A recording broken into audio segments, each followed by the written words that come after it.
Hi there, my name is Alpana Singh, and I was the youngest woman ever to pass the Master Sommelier exam at the age of 26.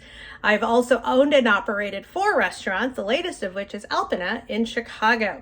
But wine is my passion, which is why I'm so excited to join you in sunny San Diego on behalf of the Coin Laundry Association. I'll be telling you a little bit about my own story, about how a daughter of Fijian Indian immigrants beat the odds to pass the rigorous Master Sommelier test, an exam with a pass rate of just 3%. But most importantly, I'm going to share with you all the tricks of the trade on how you can get the most out of wine enjoyment. Let's face it, we all love wine, but wouldn't it be great to learn just a little bit more? So I'll be taking you through a tasting of 2 selections, and we're going to go through everything on how you can describe wine like confidence and impress your friends and taste wine like a pro.